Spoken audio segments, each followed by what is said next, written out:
Anything at all? Uh, I'm grateful for the book club. I enjoy the sessions. I know Milind and Yanks work very hard at it, as do the readers periodically, but those two are the ones who keep it going. I'm grateful for that. Thank you. Thank you. And thanks, Neil. Yes, Vikram, what would you like to say?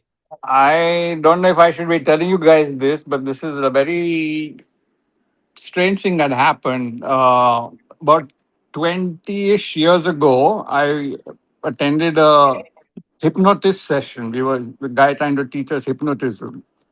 And somewhere towards the end of it, he says, like, okay, ask, your deep personal unconscious this question and see what answer comes. So I don't know why, thought I was being clever, said, okay, so when will I die? And I don't know if this was the answer because I never knew what my unconscious felt like. So it said 69. So as you can imagine, the last few days have been a little exciting for me. Just add another 10 years to that, Vicky, at least. Yeah, now I'm thinking, I'm not going to try this again. So yeah, no more targets. He read the 69 backwards. It was actually 96. Oh Good God, one. Ah. that That's a is good one. That's a good one indeed. Good that is one. that's a tough age, Yeah, that's another story altogether. Yeah. My mother's Yeah, and my mother's going to be 96 this year, by the way. Wow. Wow. So there Yeah. you are. The Oh, yeah. genetics are there. Well, on one side of the family, yeah. Very good. Thank Anyway, you. on that happy note. Yes.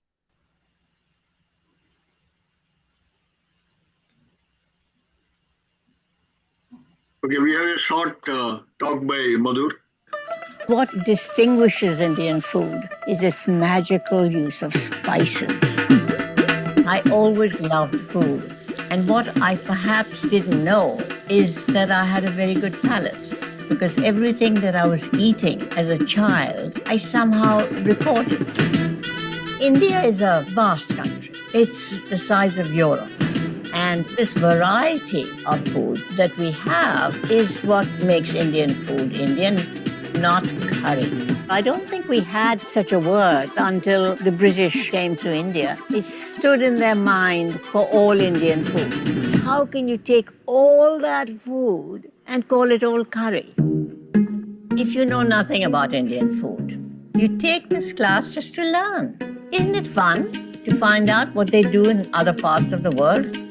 I'm going to talk about spices. Nobody knows spices like we do. We are masters. I will show you how to make Indian breads, how to cook a lot of the vegetables and meats. Then we'll make street food. I often serve this as my first course to get the juices going. It's just delicious. When you cook rice, each grain should be like brothers, close to each other but not stuck to each other. I call mustard seeds the Jekyll and Hyde of spices. They can be very spicy and pungent and hot, or if you pop them in hot oil, they turn sweet and nutty.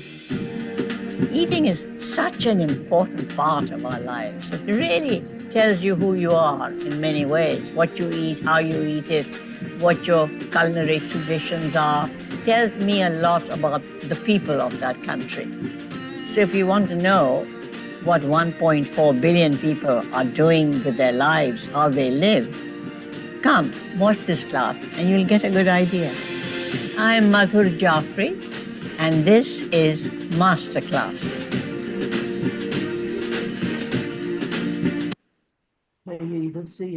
Very nice. Thank you. It was a good glimpse of Madhur Jaffrey. I was just thinking that the title for this session should have been Chalo Dilli because of the cast of characters on the program today, Yeah. as well as because I have memories of Delhi being the land of chole bhature and saag paneer and jaljeera and lassi and so on. So I must thank Sangeeta. She's done remarkably well as Reader of the Month. recommending excellent books on this culinary theme that has got our digestive juices flowing, both for the food as well as for the book that we all have read. So, with that, I'll hand it over to Sangeeta to give us an overview of both the theme and the book. Yeah, thank you, Milind. Is everybody able to hear me? Yes. Yes, we can hear you. Okay. Yeah. Okay, great. Yeah, so Milind's and I had some discussions around what theme should we pick after all the, deep books that we had been reading, and we came to a joint decision that let it be something sensory, something about travel or something about food. And as both themes were exciting, my passion was food, so we decided to go with the culinary theme and came up with some book choices. And luckily, people selected Climbing the Mango Trees, which, as people have noted, is an easy read, especially after all the, deep, hard books to, so to speak, to read that we've done in the last few sessions. So let's dig into what this book is about, what it meant for me as well. So for me, it was not just a memoir of a childhood. It was also a remembrance of a world of food, of family, culture, history. And that's probably what that shaped the person Madhur Jaffrey became. And the introduction that Yanks played sort of was a good segue into when she starts talking about her palate. So Madhur grew up in a sprawling house belonging to her grandfather in Delhi, full of orchards, gardens, fruit trees, and a huge extended family. The house was not just physically large, it was also very socially alive. Lots of aunts, uncles, cousins, grandparents, visitors, servants, and endless meals. Her summers were spent climbing trees with her cousins. Winters were filled with vegetables from the garden, smoky evenings, whiskey, large family dinners.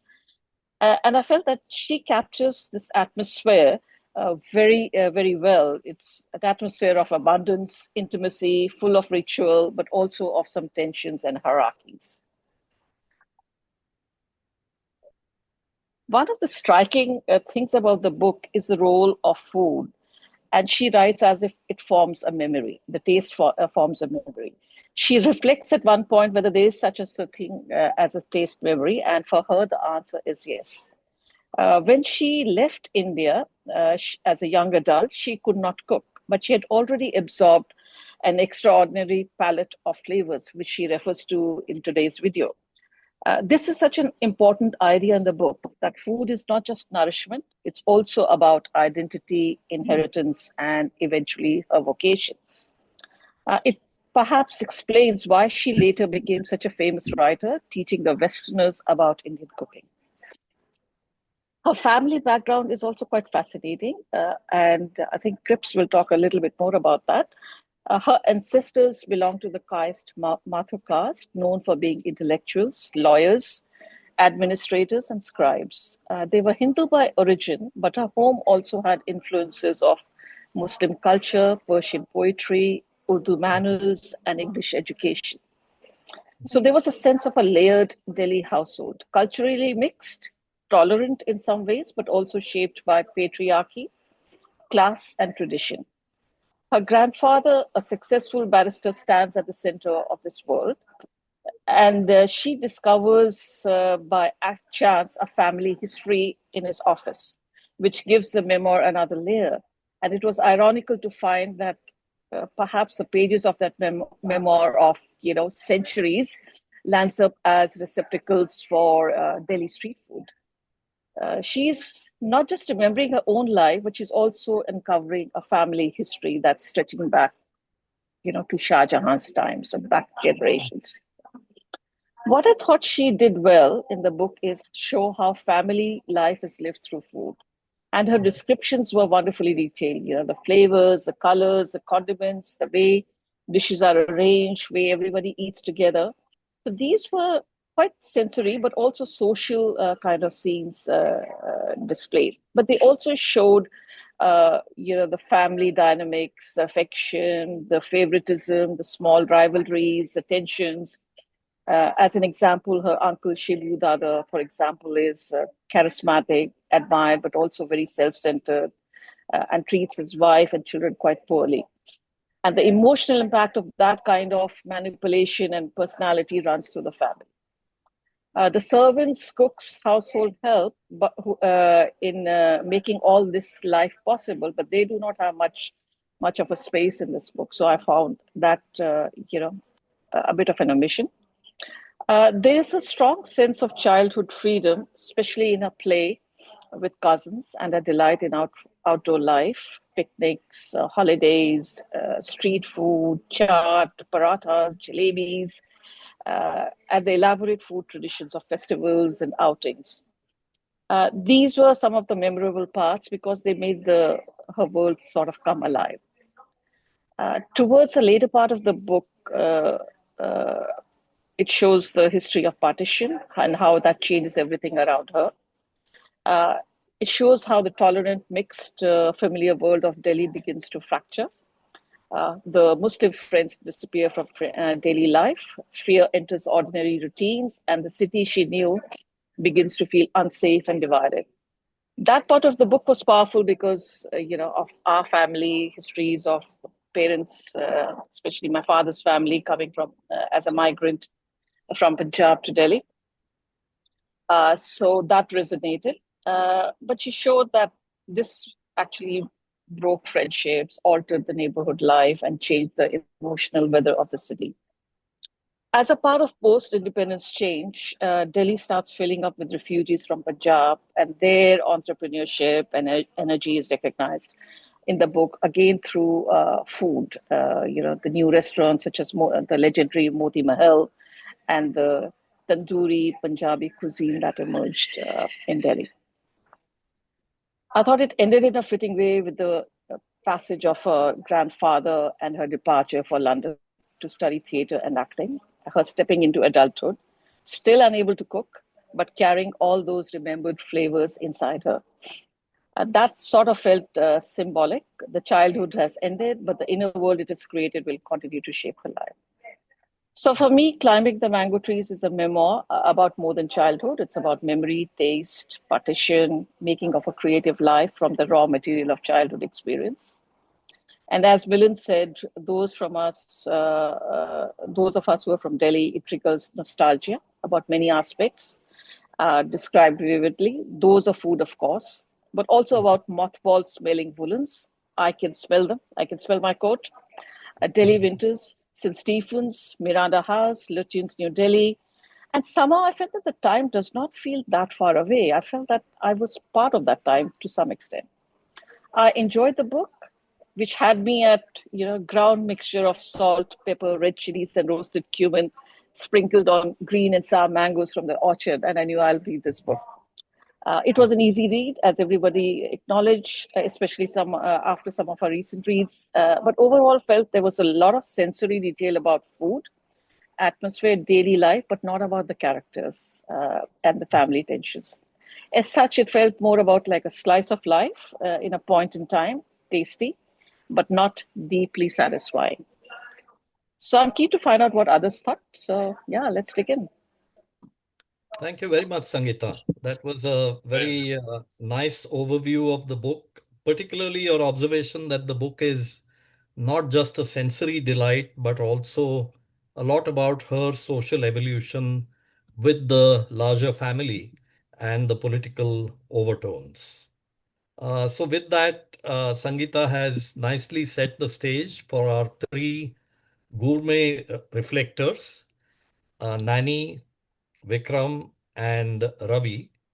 And Nani will debut as a reflector in this session.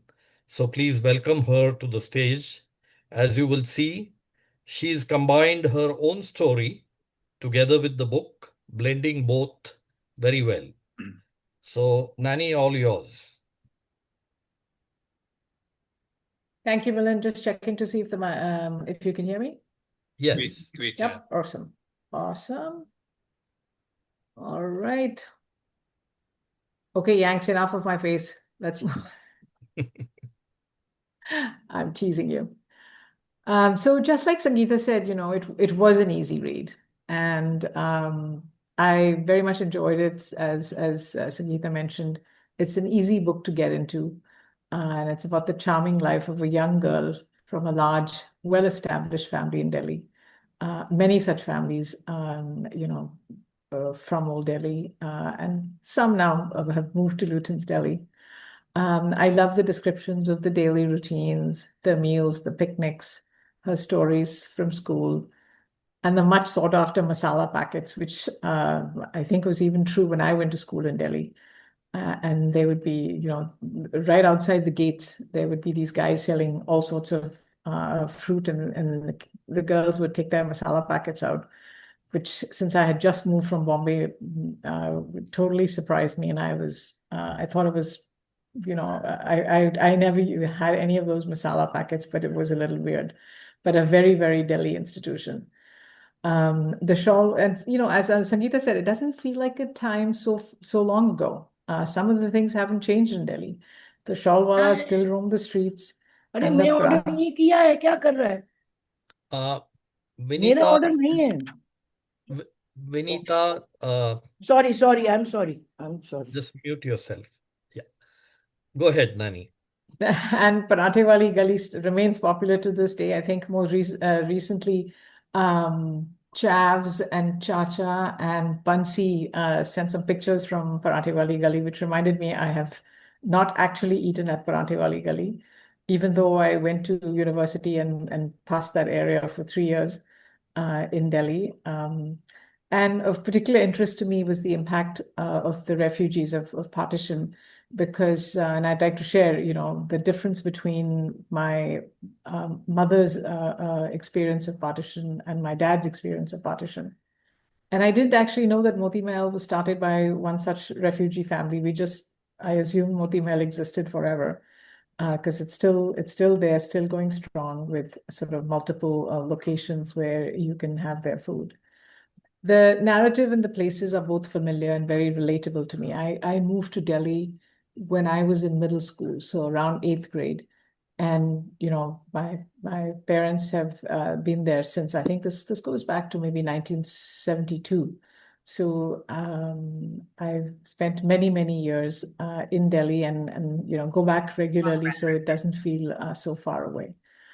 And just how this time and this place and the story relates to my own family. It reminded me of her large family with lots of cousins and lots of meals and lots of people coming. My mom's from a family like that. She is the oldest of 8 siblings and from a very close-knit extended family. My grandfather was a doctor in a small town near Amritsar, and there always seemed to be at least 15, 20 people in the house at all times. And I mean, her family seems a bit larger, but there were the similar experiences of, food being cooked all times of day, with the dal and the rajma and the curry was always cooking, as well as the much loved aloo puri, gobi, and bundi. This is, sort of food of every day at my grandparents' house. And we would go for picnics by the Beas River. And I remember in my childhood, which was, around the age of when Madhur Jaffrey talks about the picnics that they went to, going by the riverside, and the water being so cold even in the summer. So these are some of my memories from Punjab and from Delhi.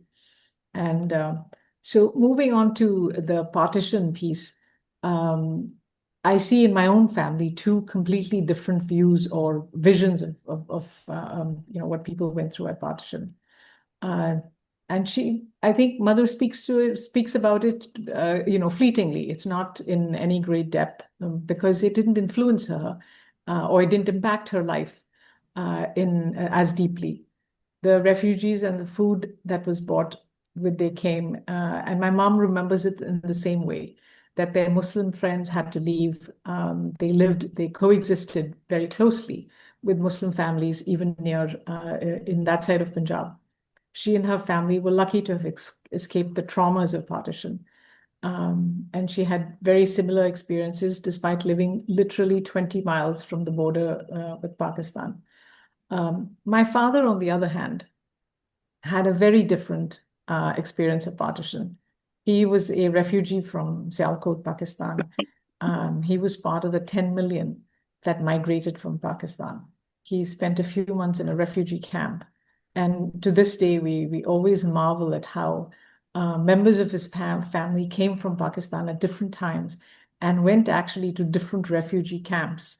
And how they all came together is still sort of a miracle, and how they were reunited together. Very different experience from Jafri's and my mother's. And like I said, my mom's experience is similar to Jafri's, but my dad's experience was so different. He never even he would not talk about it. It was so traumatic for him.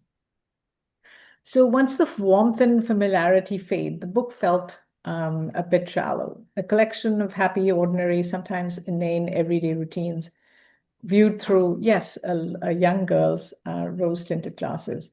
Jafri does not go into any great depth with regard to specific characters or events. It does feel sometimes like a tease. There are so many interesting characters, but we don't hear too much depth or detail about any of them. Perhaps Shibu Dada is the closest she comes to focusing on a single person. I would have loved to hear from her a bit more about his children and the impact of the family dysfunction, perhaps more about her days at Miranda House. I felt like the first part of the book was far more elaborate, and then the second half of the book felt like she went through many years pretty quickly. So I would have loved to hear a bit more about the Miranda House experience or her sister's health, which ended up impacting her quite seriously, and how it impacted her marriage. Or none of those were. It was literally a few pages at the end where all of this was sort of brought to an end or to a close. And she mentions that Shibuda's children created havoc with the family. I would have loved to know, what sort of, a little bit more detail about it. In fact, when I say it was a tease, because it got me so excited that I think I spent as much time researching Madhur Jafri and all her relatives after reading the book than what was in the book. So I know a lot about when she moved to the US, how she went to the UK, and what were Shibuda's children, and what did they end up doing. And so I spent a lot more time reading about the book well after I had finished the book. Mm-hmm. Last but not least, Sangeeta had asked us to think about who do you think the audience for this book was? Who was it written for? That's a tough question, because I think that was a question that had come up when we were reading the travelogue as well. But I do think as writers, it's probably an act of self-indulgence. I have something to say, so I'm going to write it. I wonder if authors actually think about specifically about the audience. And this is Jafri's autobiography, as though I feel like I would have wanted a little bit more from it, but it's her prerogative to share how much and what she chooses to share. I had hoped that there would have been, given that she was writing about it when she was much older, a little bit more insight into more about the places and the people, and how all of that contributed to her becoming the person that she became. I think the book likely resonates with folks like us, the diaspora, who are nostalgic about familiar places and times gone by, as it did with me. She also achieved celebrity status through her acting career and as a writer and TV personality. And perhaps people who have read about her or seen her show are likely, readers of this book. Oddly enough, another bit of detail that I found, the book was also a winner of the New York Public Library Book for Teens. So I expect that it also resonated with, young adults. But yes, overall, a very enjoyable. I did enjoy reading it. Great. There was one more. That was my last bit of editing. It was it was a very well-received book.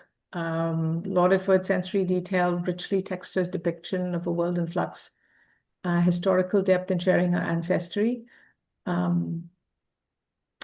These were actually some of the reviews of her book that I gathered from multiple sources. And here are some of the highlights. Some readers did feel that it lacked a clear narrative arc or tension, describing it instead as a meandering series of vignettes. Some reviewers wished that she had explored real struggles or family dysfunctions. I think Sangeeta mentioned that as well, in greater depth. And then I think Milind sent us a note saying, hey, what do you guys think about the recipes? And I said, yeah, as for the recipes, two elements stood out for me. She uses, I generally, when I read a cookbook, I only read the ingredients, the methodology is whatever you make of it. But she does use a lot of whole spices, which is also actually does make a difference in the cooking. And the simplicity and clarity of her instructions. So I thought, let me just read it just to see how she describes it. And I did see a video that Chacha had also sent.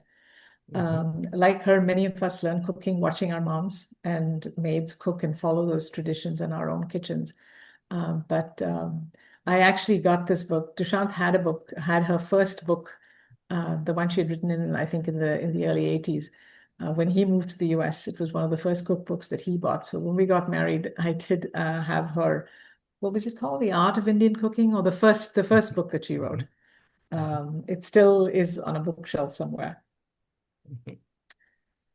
Thank you so much, Nani. Thank you. That was a very warm, nice reflection that blended Madhur Jaffrey's memoir with a lot of good autobiographical notes, particularly your parents' experience during the partition. And I cannot let you go without observing that food must have been close to your heart too, because along with Rama, you made sure we ate a lot of good food in Joka with all the menus planned. To this day, I think I cook every single day. Great. Right through pre-retirement, post-retirement. I find it a very relaxing activity. Very good. So this went well with your persona. Thank you. Thank you. So that leads the way to the second reflection from Vikram.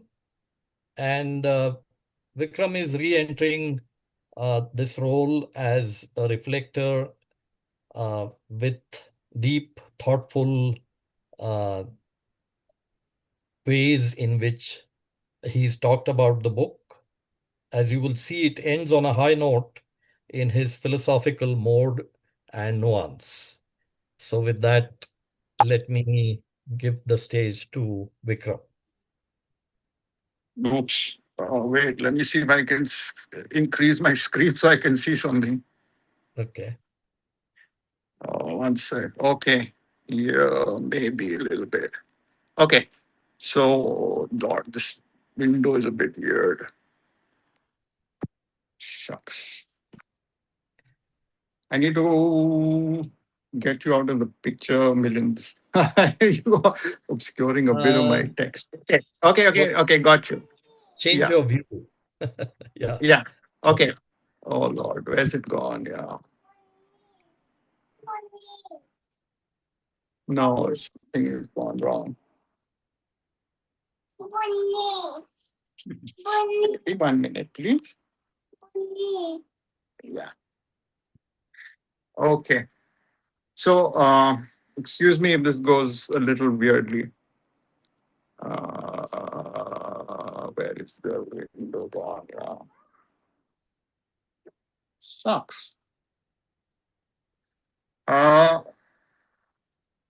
Where is my window vanished? I can only see people.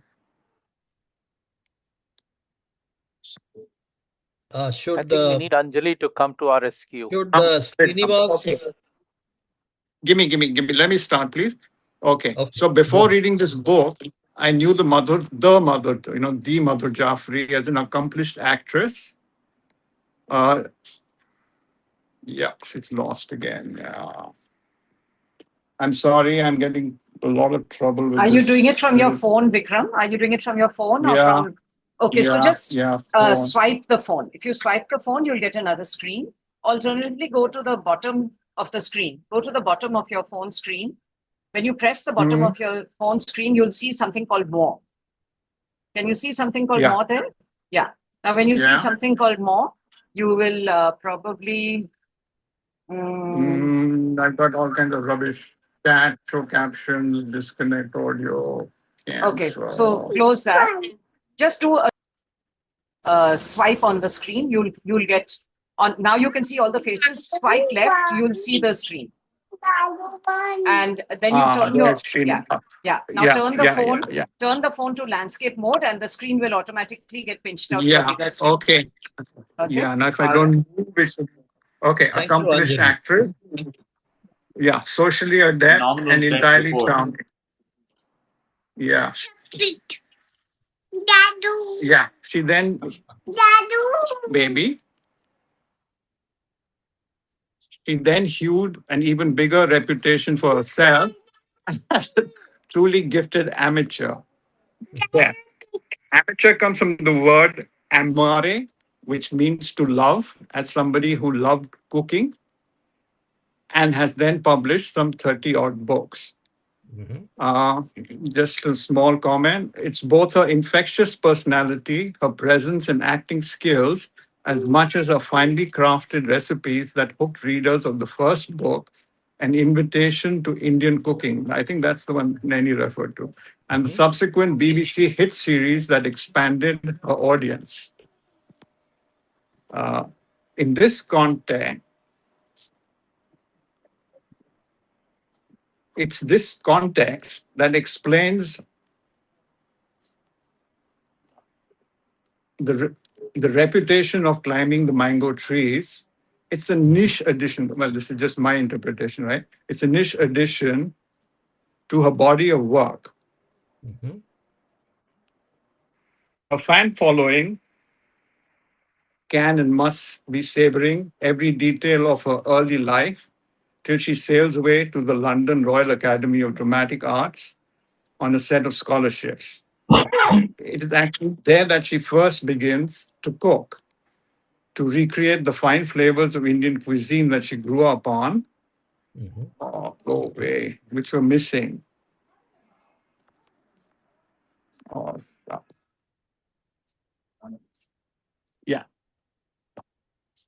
Which were missing from the limited Indian restaurants that were available in London at the time.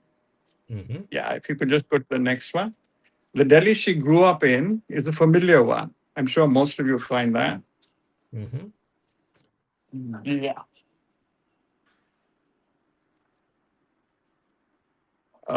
She attended the modern school, and I actually, some 20 years before I did, I still envy her the thrill of learning to swim in the Yamuna using a watermelon as a float.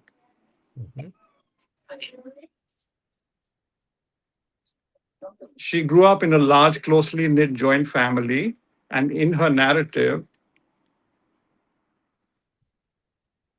every member is an individual. Sorry, guys, this thing is really confusing me.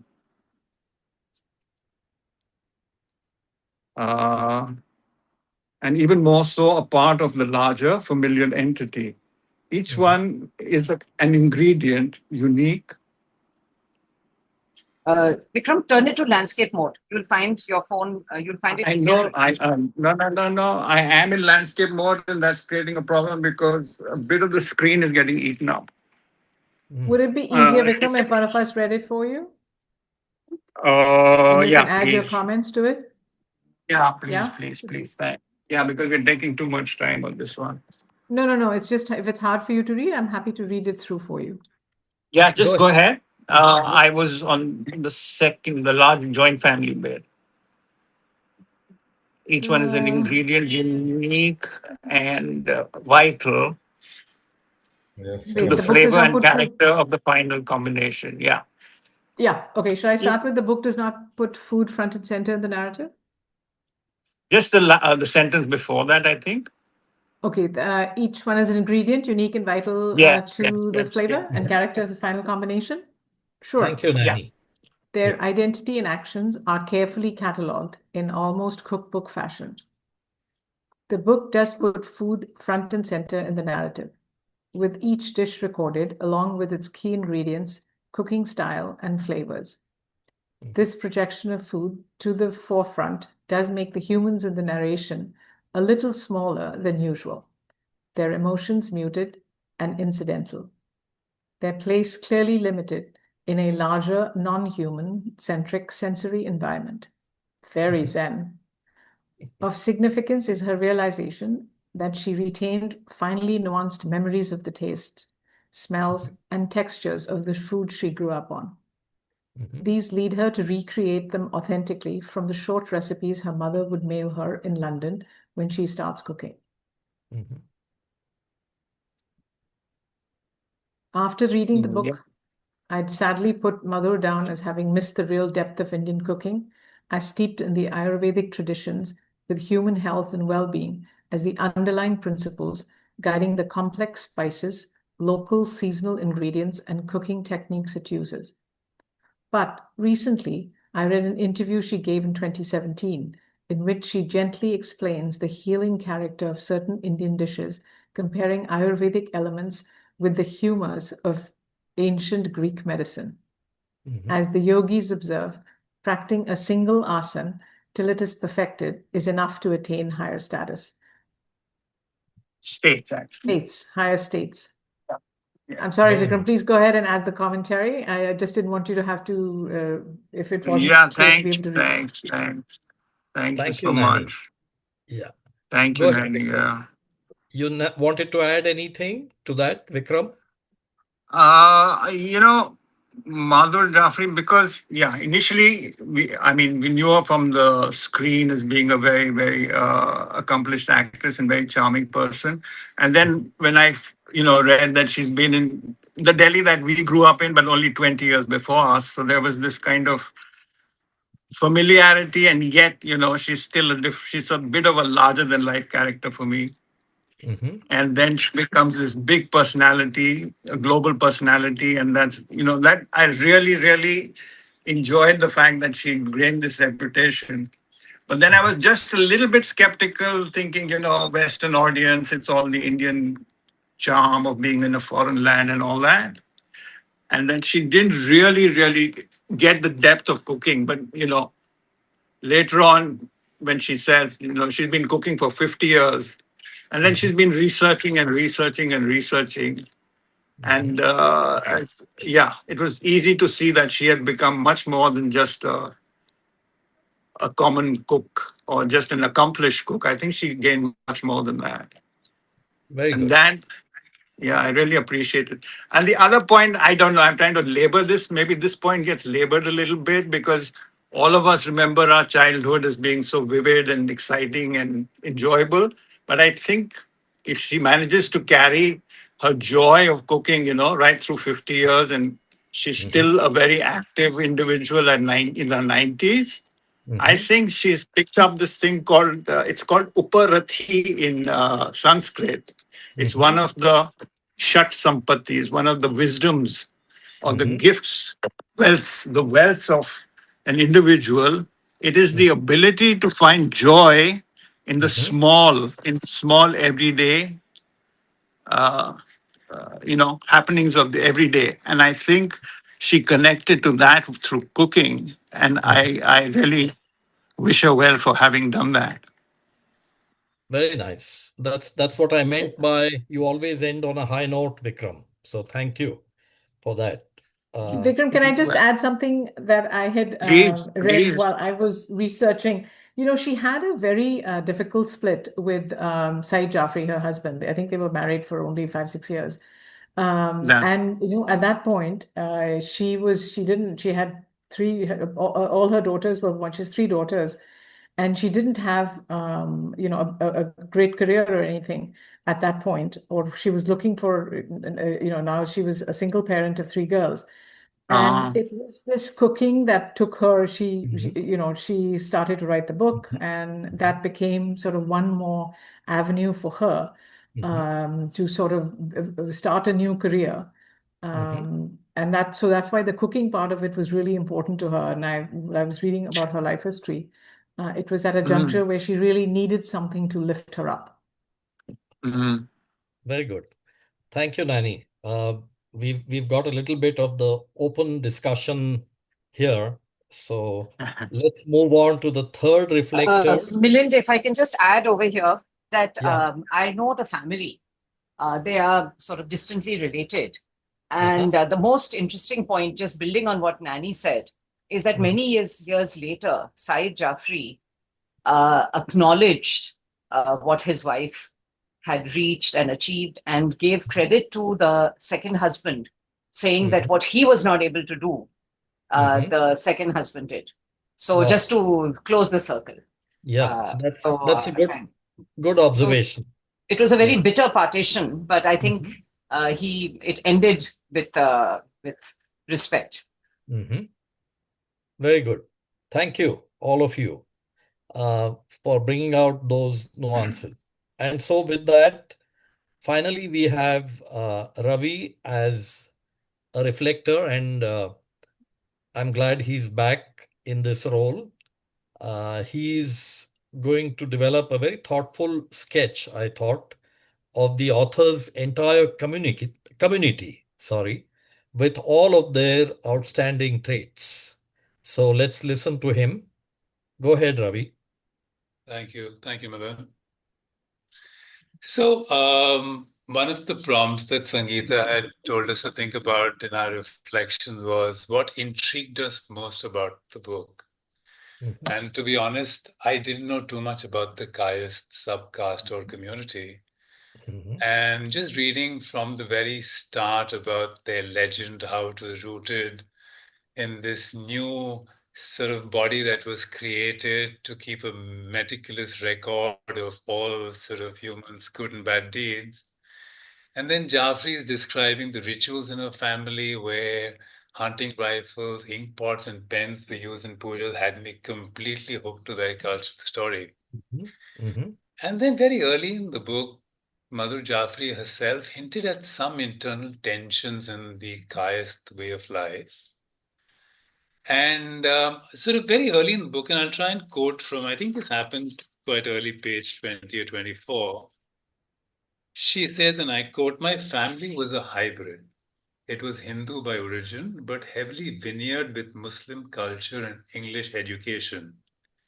It considered itself very liberal, but lived by the ancient rules of the joint family system, where men dominated, and where only men made it to the history books, and where all marriages were with other Kayasts only, more inkpot and quill.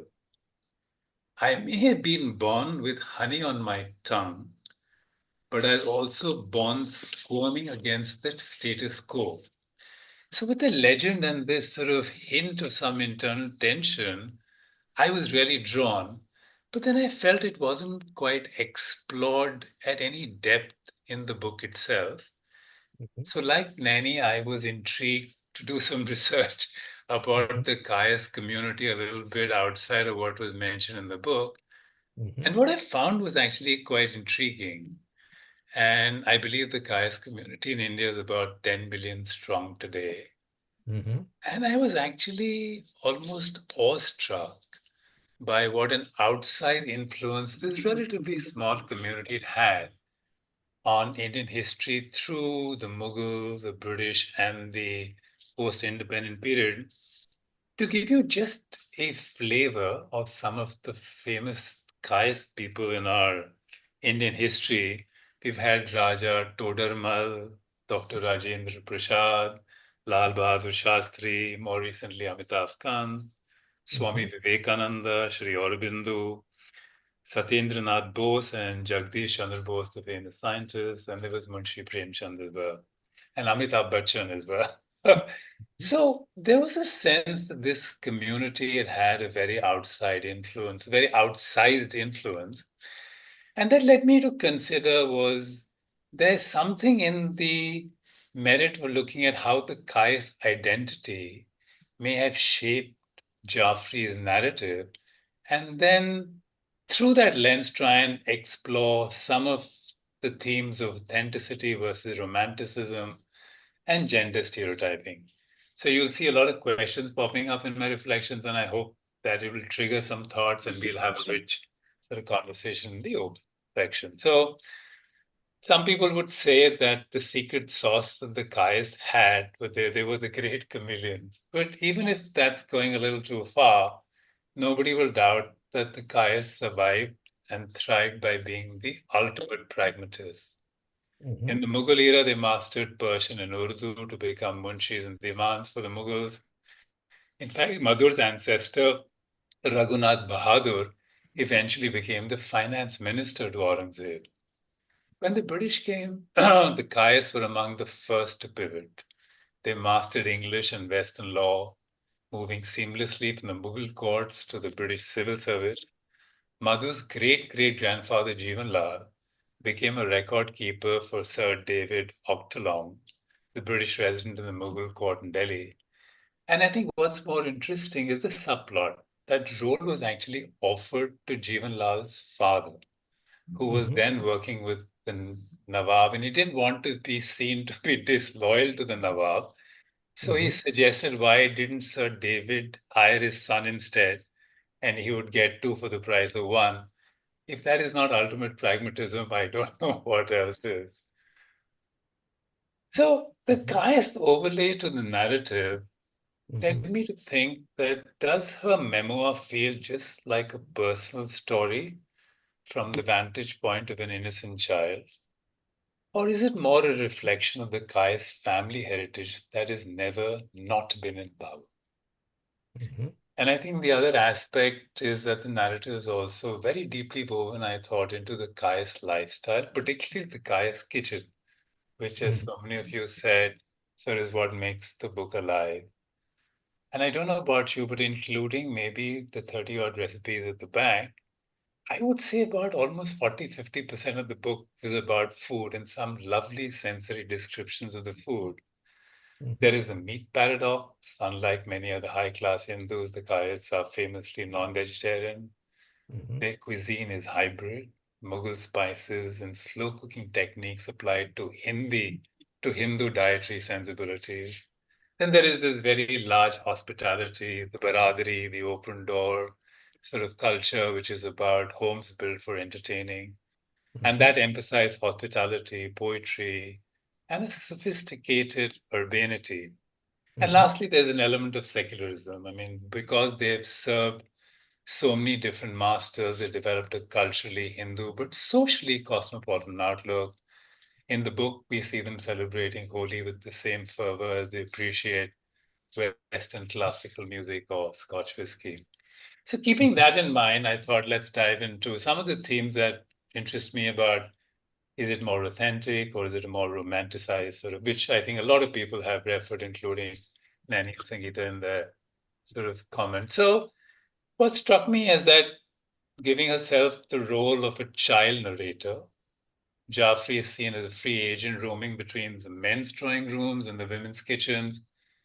She sees everything and yet doesn't seem overtly burdened by the responsibilities of either world.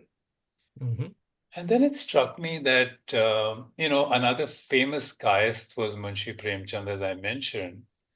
And they're 2 very different realities, right? While Jaffrey grew up in an urban, very well-to-do, elite joint family, Premchand grew up in a small village, often on the verge of poverty. And if you remember in the famous book or the famous story, Shatranj Ke Khiladi, which was set in North India, Premchand wrote in an era where the nation was being swallowed by a foreign power. The nobility sat safely behind their high walls, debating the elegance of a move on a wooden chessboard while the world outside burned. Now, Jaffrey describes her childhood as a series of delightful games and picnics. So the question was she so focused on the elegance of the recipes and the family rituals that she may have ignored at least a little bit of the burning political realities outside her garden walls?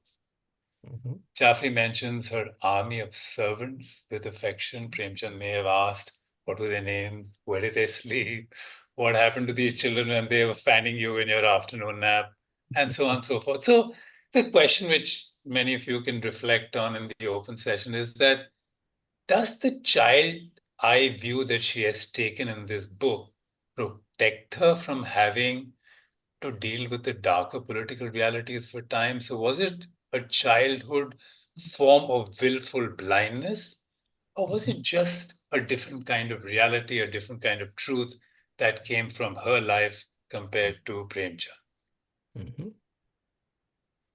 The other sort of issue that some people, including me, may have noticed is the book does tend to reinforce gender stereotypes.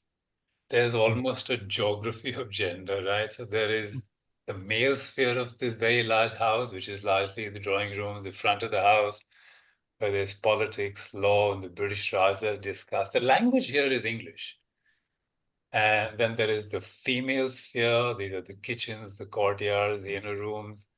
And here the language is vernacular, Hindi or Urdu. And I think the sort of focuses on rituals and maintenance. And then there is a knowledge gender stereotyping.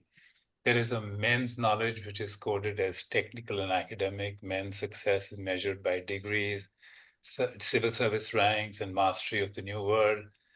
And the women are coded as more intuitive and domestic. Their immense expertise in spices, pickling, and home remedies is what's brought to the fore.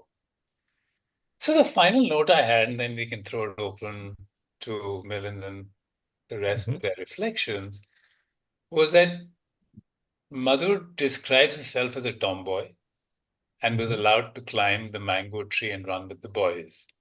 So is climbing the mango tree, therefore, some kind of symbol of a childhood that's relatively gender neutral, or is it also a symbol of the freedom that women are forced to give up when they are? Thank you so much, Ravi. That was a very thoughtful and comprehensive reflection, and it highlights so many interesting dimensions of this Kayasth community that I've observed in the chat is also true of this community in other parts of the country. We also have several outstanding Kayasth members who have done very well in public life.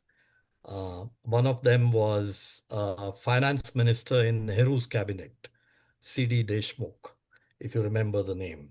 So, but thank you for a very, very thoughtful reflection that concludes the three excellent reflections in today's program. So with that, I'll just take a couple of minutes to observe that these two books, one by Madhur Jaffrey, Climbing the Mango Trees, and the other, Finding Freedom by Erin French, competed neck to neck during the voting rounds leading into this book club session. So therefore, a thought about books that get recommended but never get read that I wanted to follow up with before we go to the open discussion. So I call this Glimpses of Two Books, Two Cooks. In The Tale of Two Cities, the novel by Charles Dickens, based in London and Paris before and during the French Revolution, he begins with this now famous line: "It was the best of times, it was the worst of times." The two books that raced with each other, vying for attention from all of us as readers, are to me one half each of that famous line. Madhur Jaffrey's Climbing the Mango Trees has come out of memories of a happy childhood in India, the best of times, while Erin French's Finding Freedom has come out of memories of a setback, remaking a life from scratch in rural Maine in the US, the worst of times. And as Nani observed, if she missed some real struggles or some dysfunctional family life, then this book by Erin French is replete with those kind of dimensions of life and living.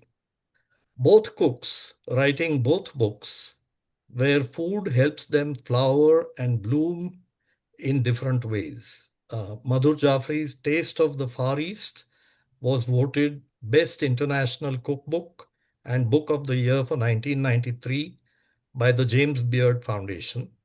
while Eric French was featured in a short film made by Tastemade in partnership with LL Bean, which won a James Beard Award, and her The Lost Kitchen Cookbook has been named one of the best cookbooks by the Washington Post and Vogue.com. Both of these ladies are highly acclaimed cooks in their respective genres. So in the last stretch, Climbing the Mango Trees raced past Finding Freedom, winning by the last 3 votes. Both books worthy of attention, one read by all of us, the other waiting to be read by all of us. It is one that challenges us to face adversity, teaching how to come out of it with flying colors. Being born, as you would agree, is a gift to mankind, as it was to both cooks writing both books, though one started life as best of times and the other as worst of times. Many such books await our attention in the long list of books that have been recommended in the last 5 years or more by several judicious readers of the month in our club. These are included in the growing list of books on our book club website. Several could be recommended again until one day they get read by all of us. It could be the best of times, it could be the worst of times, but books that come out from those times bloom, spreading their fragrance among readers for a long time to come. Thank you. So with that, we can move on to a open discussion again on the book that we all have read and mostly liked. Whose mango tree is that in the graphics? I think it's an AI generated one.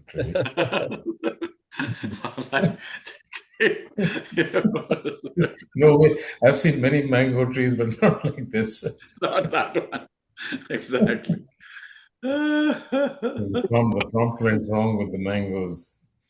I thought maybe it's a special variety that is coming out from Yanks' house, because he's the mango tree master. Have the mangoes arrived in New Jersey, Rama? Do you know? Yeah. At Costco, you get everything. No, but No, not there yet, you not get the mango Indian with ones. I think No, maybe no, I Not should the of course take Indian a ones. trip It's all to still Mexican. India But to the we Indian had shop. some Mexican ones. It was really outstanding. Really, I got so stunned. It Yeah, just even the Whole matched. Foods mangoes are good, yeah. I haven't Yeah, been it to was the really Indian store good. yet, but they're Milind, pretty good. Yeah. So if I let's may, come back Because the to flights the are disrupted, right? Milind, let's come if I back to may the just pick books. this off, yeah. Sharath, go ahead. This obsession with food, I think, is a very typical thing that I've seen, not only among my Kayas friends, but even in our family as well. I mean, the lasting memory that I have is that we used to discuss lunch menus at breakfast, tea menus, chai menus at lunch, and dinner menus at chai. So it's a continuous thing about food. And I think we've all grown up in that environment where food was one of the things that kept us all bound together. And I think one of the things that strikes me is that the way my grandmother, and I think of my grandmother when it comes to food, is that this was their way of showing their love and affection. And that was Absolutely. one of the ways that they could really say, "Aaj main ye bana ke khila दूं, आज ये बना के खिला दूं." And this was really their way of getting close to us and as kids, and this is really a lasting memory for us, certainly. And I've seen among my Kai's friends here and very dear friends, the obsession with food is incredible. I mean, we have a group that goes out for breakfast, we have a group that goes out for lunch, and we have a group that, etc., etc., etc. We meet purely to have good food, and it continues there. Sharath, just to add to what you said, in my family, I have the experience that on my in-laws' side, they have put together a book that's like a family heirloom that carries recipes from the grandmother's time through their mother's time to the current times. And that book has become a treasure of all the recipes that were inherited across so the glad generations. you've done this. We tried it when my grandmother was still alive, and we wanted to do this for our family as well. But unfortunately, that project failed. Yeah, And we and have then some scraps of paper lying around, but we yeah. couldn't get a book together, and I wish we had. And yeah, actually, every family should do this, because then my brother saw it, and on my part of the family, he put together all the Excellent. recipes with our family members for 3 generations. Very So good. on either side, we have these treasures now, full Excellent. of recipes that have been inherited. So that's what this community does, I think. And I think it's hospitality and food, Sharad, that I've noticed in the Gais community. This open house culture, everybody is always welcome, you know. And it comes from the heart. It's so warm and genuine. They actually enjoy and revel in that sort of, you know, welcoming people home. And food, as you said, is That was the case at that time, Ravi. Yeah.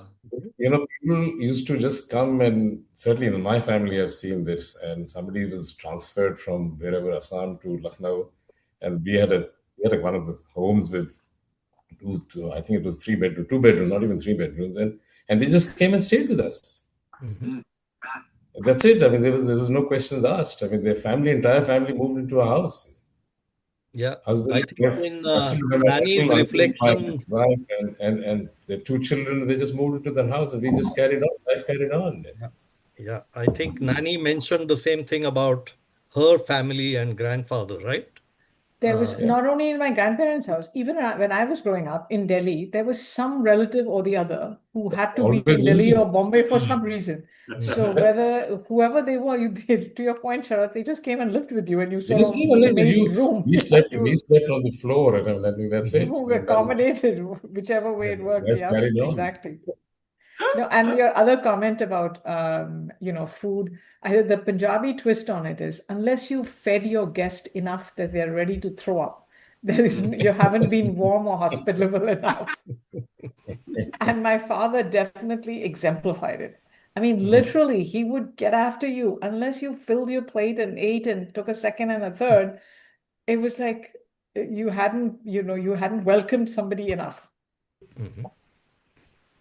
Milind, I would like to add, if it Yeah, is. sure. Go ahead. You know, food is, I think, universal in India. I think it's nothing specific about any community. I basically, having married a Punjabi, I've seen that part of it. And even in Orissa, we had nothing else than just celebrating. I mean, just good food, in fact, was the most important thing. And also those days, there were no restaurants and other things.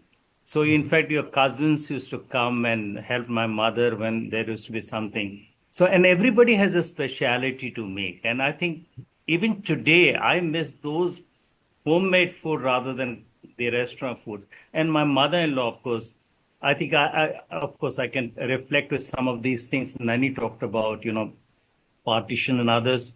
Both my mother-in-law and father-in-law had moved from, Pakistan. And in fact, my mother-in-law was in a marriageable age. She took a flight. I mean, so one of the very few and I think the family also could not meet. I'm talking about a mother-in-law side family could not meet for about 6-7 months, and they were literally lost track of each other. But food is something very, very interesting and combines anywhere in the country, I think. And maybe over the years now it is losing out that much because the families have become smaller, not too many people willing to cook that easily. But yes, that's there. Yeah. And the tradition of cooking, I think I see in Anita hardly used to cook, but I think after she can move to Mauritius, she carries a tradition of her mother. She never used to cook till the time we were in Dubai. So true. Thank you, Suresh. Saida, good to see you again. Oh, yeah, good to see you all. I missed the first part of this session. Happy birthday to everyone. And yeah, I did not complete the book, but I am planning to finish it. But reading first part of the books, it was quite nostalgic. The stories of her grandparents in India, in Delhi, and I kind of like felt my great grandparents where they lived. I never been there, but I've never been to the place they were from, but there were a lot of stories from that time, and it was just it's just fascinating time, like how they lived there, and then when they moved to Pakistan, and this everything changed, but they always both sides of my grandparents, they always said that the life was so much better in India, and they always used to talk about how good the food was, and how the vegetables were, every single thing. It was like it became like the way they talked about Indian life, and the food there was totally different experience from what they were eating in Pakistan and all that. So the recipes they carried on. They always cooked whatever they used to cook in India, their traditions, and I try to make food, and that is how I remember my mother and bring back my childhood from the food recipes. And she was very determined to use every single ingredient. I remember living in Houston, and she would want to make baghare bengan, and God forbid one ingredient is missing, she would make me go and get that kari patta. It was so important. Like if one ingredient is missing, it will just fall apart. I think baghare bengan is also still popular in Hyderabad, right? Absolutely, yeah. had My mother, baghare bengan there. yeah, my grandmother, maternal grandmother, was from Hyderabad, Deccan. Yeah. So my Who mother else wants to say anything? Abhijit, Anu, Raja, you haven't said anything, and Vinita. So I'm kind of resonating with what Suresh mentioned, and also what Sharad had mentioned earlier about food being the central focus of social life and things that you do. Certainly, when we grew up, the families, they delighted in both making and then consuming special items that were made at the time of festivals or on special occasions, right, or celebrations and so on. As I look back at some of the items that I can recall, having at home in those days that my mom used to make, I'm thinking about it. I fear that many of those items are probably going to become extinct, if you will. No longer made by anyone unless it's passed down by hand, because these items are not on any restaurant menus anywhere, right? And so it's not something that you can easily consume or find anywhere you go. If it's not made at home, it's never going to get made, right? So if it's not handed down from through generations, I think those items are going to disappear. And these are really some special items, very tasty, delicacies, in fact. That Hebar kitchen is very popular in South. I mean, are you aware of that? Or are you connected with it? Hebar kitchen. I mean, yeah. I'm aware of it. It is somebody from from my extended community and family, originating from the Karnataka area. Yeah, I mean that person is based in Australia actually, and running that app, a very popular one. Yeah, you do find the recipes. Many of those recipes that I'm talking about, I can find it there, but it's not available for you to purchase somewhere. And then, hopefully it'll live on in these apps. But I don't know how many people actually go and make it. Yeah. One thing, just switching gears a little bit, I'm curious to know is the book we read was called A Memoir About Childhood in India. And Nani said it was not like an autobiography that she expected. Isn't a memoir not an autobiography? They are two different categories, I think. Because a memoir is this is from a child's perspective, is how I saw it. She didn't mean to write about her entire life. She I left think out a so. large part of her life, Very right? good point. That's true. Yeah.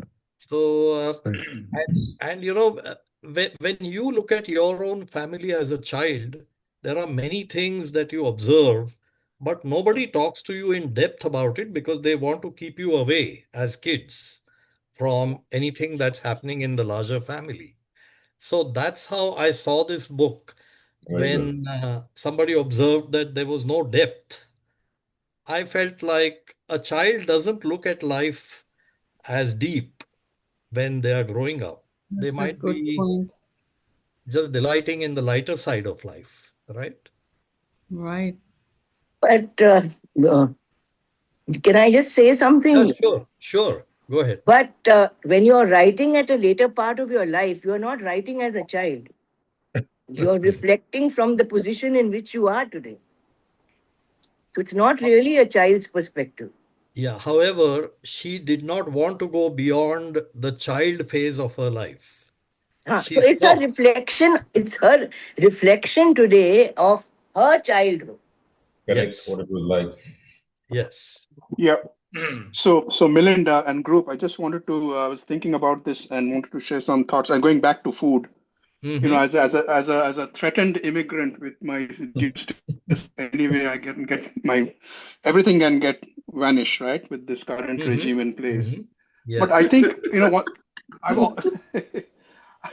I always think about the three things or four things. My father used to say that when you leave a country, what do you take with you, right? Your food, your clothing, and maybe your language, right? The language Yeah. you speak. So the language disappears, the clothing disappears, right? But I think the food stays. So even if you think of like, Polish food or Irish food or, Italian food, I think that's the only thing that stays and is kind of has a certain degree of permanence across generations. And I don't know whether you guys agree or disagree, but Yeah. so that's the only thing that stays, right? 100%. Yeah. Otherwise, everything goes.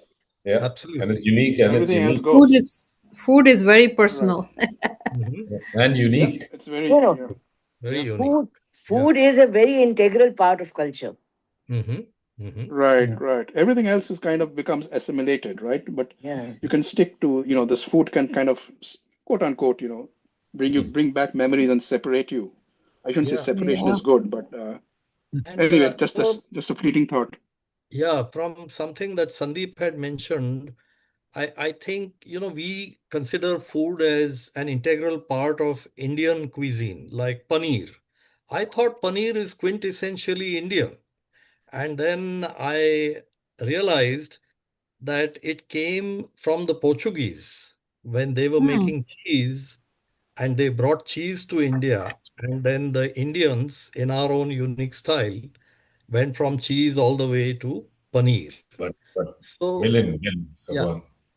go ahead. Go on. I think it's very Punjabi, isn't it? It's used for so many things, including things like pao and even potatoes Yeah, aren't native to India, by the way. exactly. Tomatoes and potatoes are not native to India. True. Tomatoes are not native to Italy either. That's what I'm saying. So they all came from South America, for example. Right. Yeah. And we have been drinking tea only in the last 200 years. Yeah. Right. That's right. Tea is 1820 also was not when. to India. Yeah. Yeah. And Fascinating. perhaps Yeah. It's like coffee. it's like you have an Indian Chinese. Yeah. Yeah. Which we all love, Vinitha. Indo-Chinese. Also known as Akasaka in Delhi. Sure. Yeah. So, No, Kolkata chai is being propagated very well. Yeah. Absolutely. Oh well, yeah, they're Yeah. trying. They're trying very hard. How are they doing, Yeah. Span? They are Well, doing very well, very well. So nice to hear. Yes and no. I think what has happened is the general consumer, malaise has hit everybody, right? So they had a very tough 25. So they're still, So it's getting tougher, very tough right now. And funnily, in Diwali of 24, they were invited by the Biden White House to take part in the Diwali celebrations. And because they put that thing down because they said it gives us a political angle, we don't want to. And I said, you should have taken it, man. And nobody's going to invite you into the White House today. So, That's true. no, they're having a rough time right now because of the general consumer. See, the U.S. consumer is really down. I'm sorry, I'm digressing here, but the U.S. consumer is really down. So many ways than one. And so that is definitely impacting. But political discussion, Span. Pardon? We are recording this, so let us not discuss any politics. Right. No, please. I think you should also post it. You should post it on Truth Social right now. So. Does anybody read Truth Social besides? Exactly. Anyway, no, I think that's. But they're trying their best. I think. Yeah. Raising money has become extremely hard. For example. Yeah. All these things are happening, right? So anyway. But before 25, several of my friends, they had about New York. They had Kolkata chai, and they came back talking about something new they had and a good brand. Yeah, and they had like 4 or 5 continuous growth years. They didn't drop a heartbeat.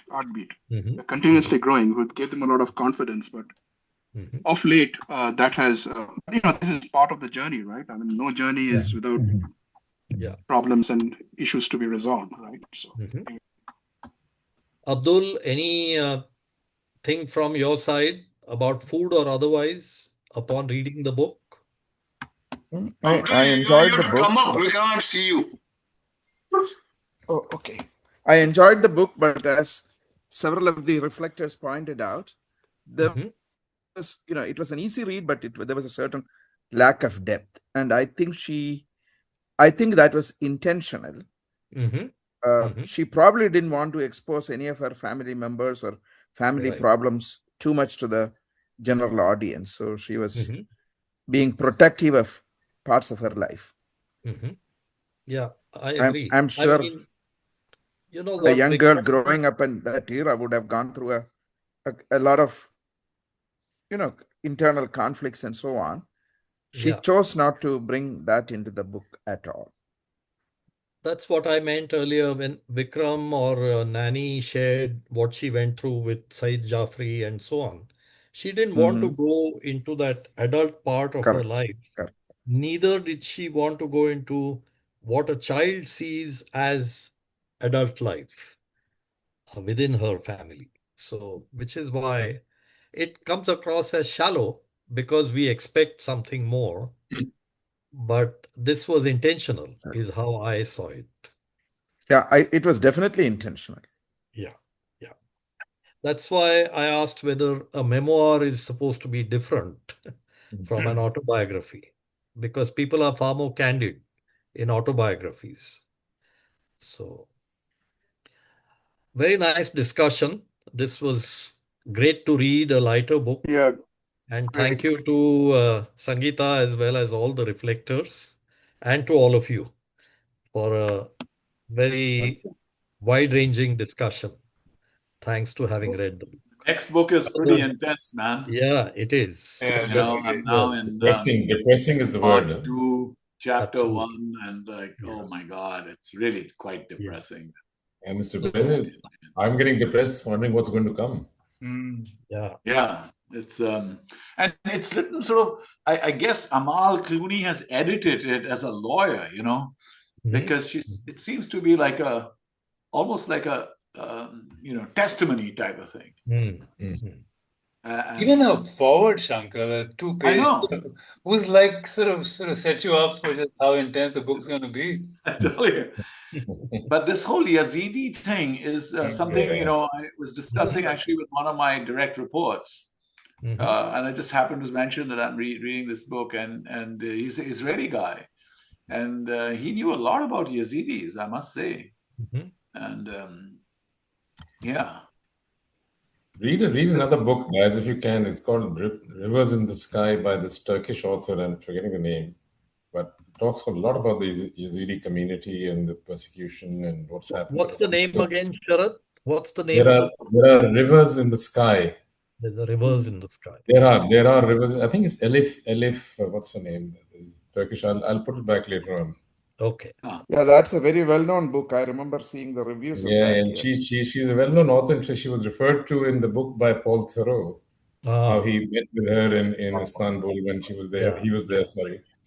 Yes. But it's set in ancient, and it's a very transgenerational book. Beautifully written book. One of the best books that I've read. Shafak. Anyway, Shafak. on a more positive note, Bye, everyone. Take care. Okay, bye. Bye, everybody. good seeing everyone.